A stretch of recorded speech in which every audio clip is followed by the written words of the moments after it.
Hey everybody, David Duford here. Hope you guys are having a fantastic day. You are here for yet another, the David Duford show, as it's aptly called.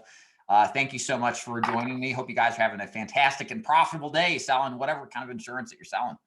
So today I have the pleasure of my good friend, Luis Moreno, to talk about Medicare selling strategies post-AEP. How you doing today, Luis? Oh, doing great. It's 4 o'clock, man. Things are winding down, man, but I am excited.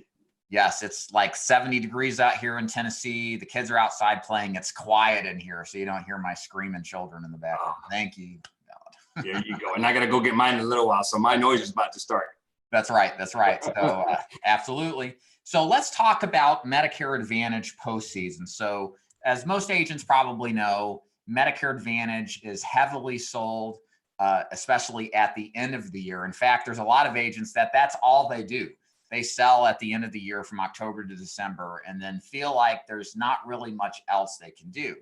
However, there is a market out there where you can stay busy all year long, several markets actually. And what I was hoping you could do for us today is kind of just walk us through what those markets are and how agents can take advantage of them for year-round sales opportunities for Medicare Advantage. Well, first of all, we're going to go with the theory that, yes, we're going to tell everybody out there that there's only one season to sell.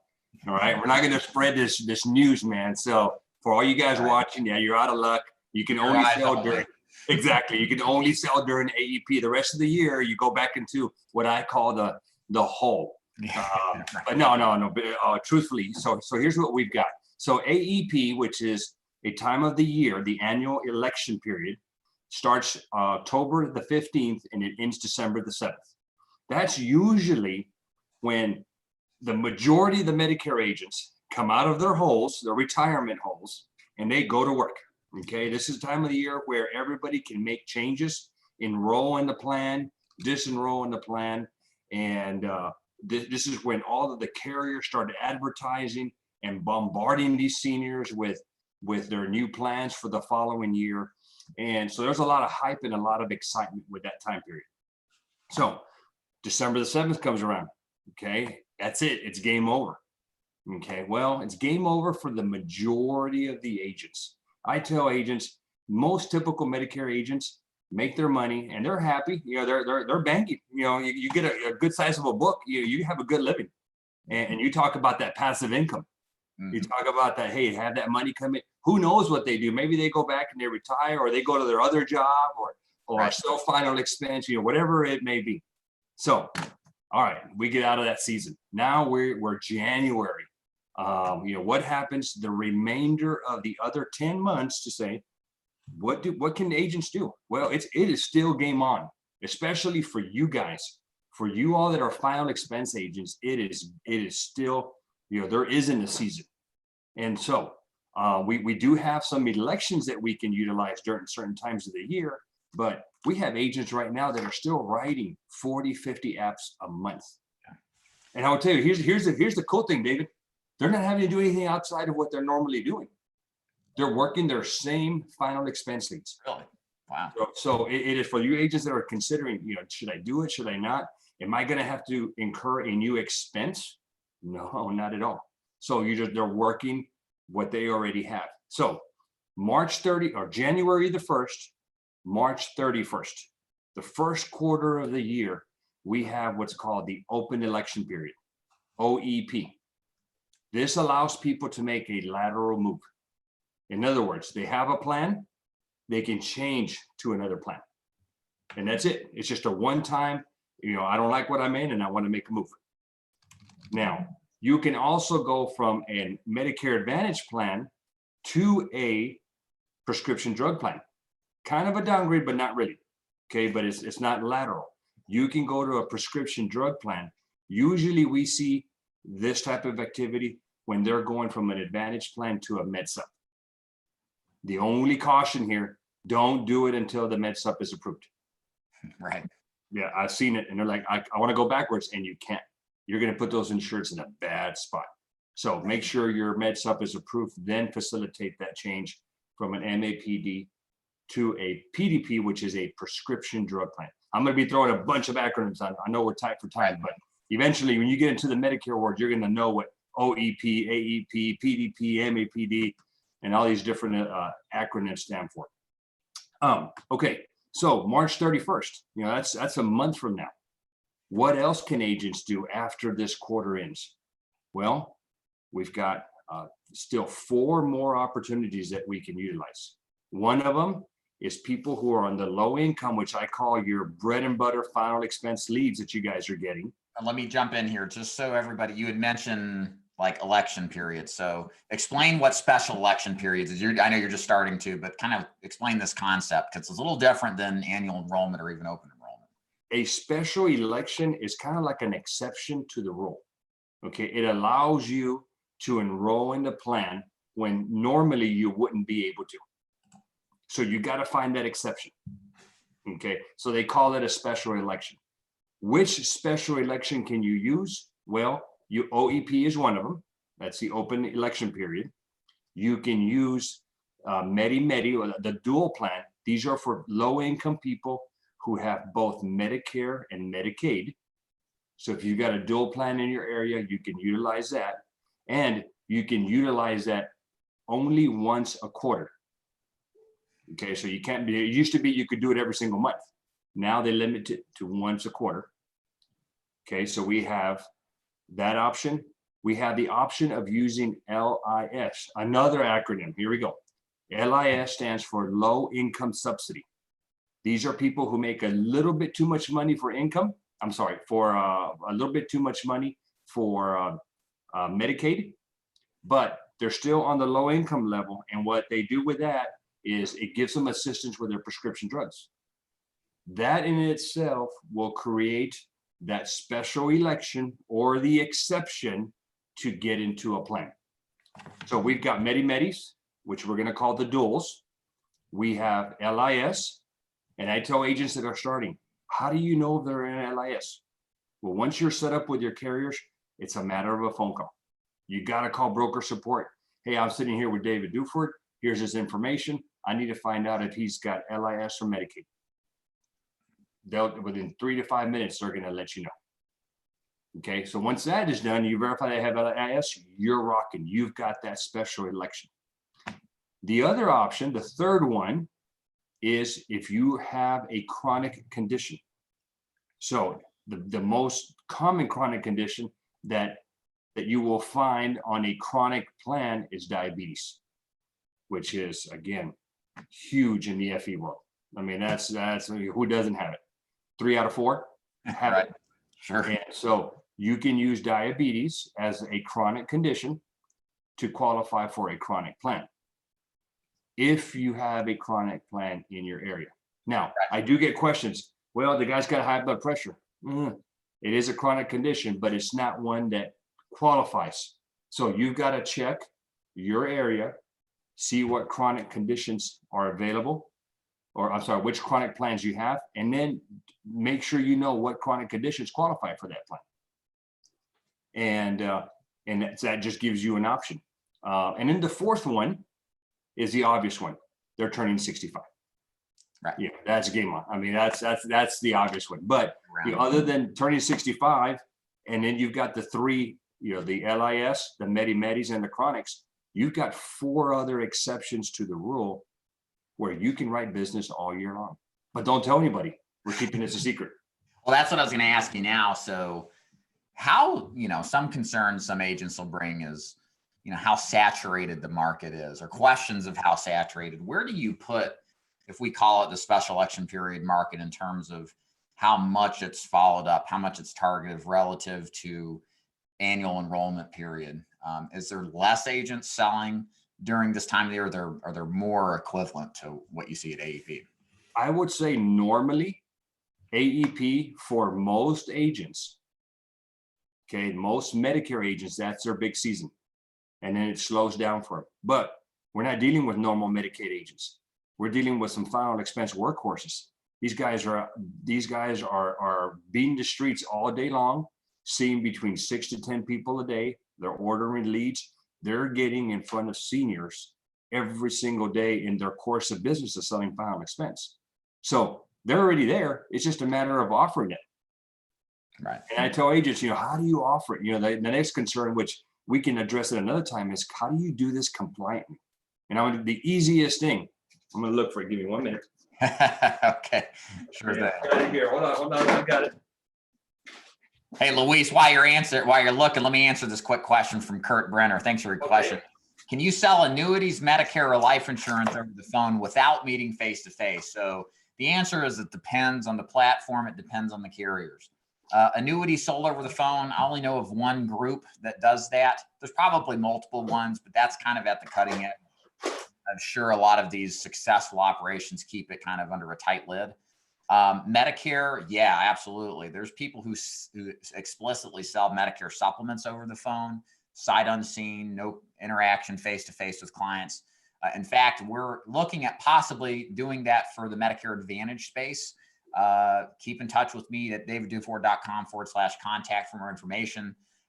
We're possibly going to do something in the telesale space. So Well, you can. I'll tell you that it can be done over the phone and compliantly. It's a little more, it's a little harder. You've got to email them the summary benefits. But most carriers have a platform that you can email, like a DocuSign type of scenario, where you can send to the insurers and get your scope of appointment and your application signed. Right. I would just say you really got to CYA a little more than what you normally would, because it's being done over the phone and through online. So again, yes. So to answer that question, it can be done over the phone. And I did find my little. Now here's the only problem. This is about health insurance, but you can get a pin made like this that says "Ask me about Medicare." Okay, so guys, you're gonna think this is funny, but I have one guy that will wear 4 on one side of his jacket, 4 on the other side of his jacket. So the insureds are gonna ask, "Why are you wearing so many pins?" Well, I'm glad you asked. And he starts off the conversation. So there's ways to compliantly bring up Medicare during your appointment. We can discuss that later at a different time. But yes, these pins are awesome. Agents, wear your pieces of flair. Tell me what movie that line is from. I got another question here from Morrow and then Scott. Hey, Scott. Hey, Morrow. Morrow says, even if we're trying to focus on Medicare Advantage, we still have to get med sup carriers just in case they're in the 10% that picks a Medicare supplement. How many Medicare supplements would you advise to get? I can say pick up the major 3, something like a Mutual of Omaha, Aetna, Cigna, Humana, and you're fine. Again, because it's such a minority, if you're leading with Medicare Advantage, I don't think it's necessary to learn all of those carriers. Is that kind of what you would think along those lines, Luis? Yes, I would say picking up 4, and the ones you named there are awesome. Between Mutual and Aetna, those are the ones that I shift back and forth with. You're going to be $1 or $2 off a month, and they're well-known names, easy to issue. They've got all the different plans that are available. So I wouldn't get so many. Now, you are going to have to pick some niche ones if you're going to get into the flipping of med subs. Yes, I would definitely. There's going to be a couple other ones that you may get that are a little lenient on underwriting issues. But for those turning 65, where it's just a matter of just writing them, I think Mutual, Aetna, Cigna, I haven't done any with. I've done some with Humana, but I love Mutual and Aetna. That platform is so easy to use. Yeah, absolutely. But if you're in the med sub space, the Medicare supplement space, you're going to do that. Don't throw money away by not doing their prescription drug plan. Okay, right. You're going to want to offer them that. I do know agents that don't want to deal with it, and so they just send the insureds out to somebody else, or they let them go to Medicare.gov, which is a little bit of a mess for them to go on there and do it themselves. Sure, it's just as streamlined as healthcare.gov, right? Exactly. Yeah. That's a joke, ladies. I think the same people created the same site now. All right. Yeah. Scott Bradley says or asks, if someone has a Medicare supplement, can you switch them to a Medicare Advantage anytime, or do you have to wait? Nope. You have to wait. You have to normally wait unless you find one of the 3 exceptions. Okay, we can't use the 4th one, which is turning 65, because they already have a supplement. So If they have LIS, if they're Medis, which is unlikely they already have a supplement, Right. or a chronic. Okay. Otherwise, no, you're going to have to wait until AEP end of the year to write them. So getting one of those special election periods, it does not depend on you already having a pre-existing Medicare Advantage. You may Correct. have a med sup, but have this chronic plan and decide it's a better deal. Or you're in the LIS category and realize you're spending too much premium and you get this deal. So, okay. So Correct. it's And dependent normally, on the okay. I do see some people in med subs that are struggling. I mean, they're making $800 a month and they're paying 100 and change plus a prescription drug plan. You know, maybe at some point in their life, it was more affordable for them. They had more income and their rates were lower. But now it's, you know, I do run into them, and you've got to find that special election to get them into an MAPD plan. Right. Would a special election period be when someone's starting disability? Because that's something I think a lot of us see in final expense, like after 2 years after they start to disability. That's normally under 65 people. Yes. So it's under 65, they're disabled, and they have to be on disability for 24 months. And then depending on how many quarters they worked, it's a little complicated, and I don't know. There's SSDI and SSI.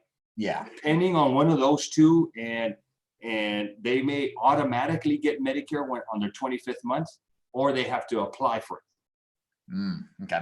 Okay, so but yes, normally on the 25th month, they can get Medicare, depending on their disability and whether they're getting SSI or SSDI.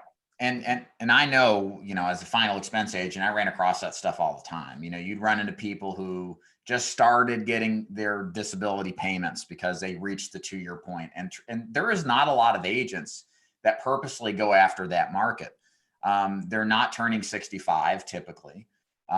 You know, it's why would a Medicare Advantage agent or Medicare agent target anything under 65? Because there's that huge field above. But as a final expense agent, we see this stuff all the time. I can recount multiple circumstances where I just met somebody that's taken life insurance out because they just started their disability and they now have an income stream. And that's a niche, David. That is a niche. You know, I tell agents, you know, usually those guys are not going to go into med sup. Okay, it's number one, they're going to go into Plan A, I believe, not very good. And number two, they don't have the income for it. No. And so they're prime candidates for MAPD. And so, you know, if you get into a niche where you can talk to some attorneys who specialize in helping their customers or their clients get into disability, getting into that little niche and talking to those attorneys and getting those referrals can get you a good source of leads. Yeah, because nobody else is. If you're the first guy in, you win. Like my mom, quick story. My mom got successfully disability. She's like 62, 60. God, I can't believe how old she is now. She's from working forever as a nurse, and she just started her. I think today is like her first day that she's Medicare eligible. She's at the 24-month mark. Hey, and nobody. Go ahead. Oh, I'm not licensed in Tennessee. God, I say send her to me. I had an agent here locally. I sent her to anyway. All right, no, I should have thought of that. So, but here's the thing. This is my point is like up to this point, I asked my mom, I'm like, Mom, are you getting any junk mail or seeing ads about Medicare or anything like that? Has anybody called you or anything? She's like, no, I haven't heard anything. And I'm like, I'm concerned because I don't want Mom just to have plain old Medicare. She should have some more comprehensive coverage, and we ended up getting that for her. So, and nobody else called on her. So that's what I mean. There's a ton of people that feel that we can help for sure. That's a niche. You know, somebody wants to focus on that, start running some seminars for attorneys and on that, or just hitting them up. You know, just take them out to lunch. You know, they're just like the rest of us. Somebody that wants to offer me lunch, talk about something, I'm game. Right. Yes, so, that's right. Pieces of flair from Office Space. That's right. There you go. I agree. That's the reason I don't work in a corporate environment and that I'm out of my home. That's the beauty of our business, right? It's beautiful. That's right. So question here from Jermaine. He says, what if a customer moves into a new service area? Isn't that a special election period or something like that? Yes, it is. It is. So there are some other special elections, and sometimes I just got a call. The three that I mentioned, including OEP. Those are the most common ones. So Okay. moving into a service area. So in other words, they're in Florida, they moved to Texas. Okay, they got to change plans. Yes, that is also a special election. I ran into one where the person didn't have LIS. And I was like, well, we're out of luck. And then in doing a little research, we found out that they just lost LIS. So not only having LIS, but also losing it, and losing it within a 60-day window caused a special election. Wow. Wow. Okay, so there's a special election booklet, and I'm going to say there's about 100 special elections in there. Right. So a lot of times, yeah, there's ways around it. You just got to get in there and study it, and that's something I can send to you, David, or we can post it on the site. Yeah, that'd be great. I think that would be super helpful. But like in all things in life, there's the 80-20 principle, right? It's like the handful of 3 or 5 special election periods constitute the vast majority of what you'll run into.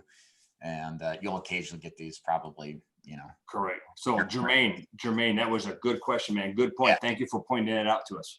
So last question as we wrap this up. This is going to be a short one today. So what are you seeing? You work with a lot of my agents in the Medicare Advantage space. You work with a lot of other agents as well. You've got your pulse on how the business is going. You mentioned earlier that you actually are seeing plain old final expense agents working plain old final expense leads, write 40, 50 plus policies a month, just cross-selling. What other kind of lead programs are you seeing that are effective for the special election period marketplace? So I'll tell you what they're already doing is already working.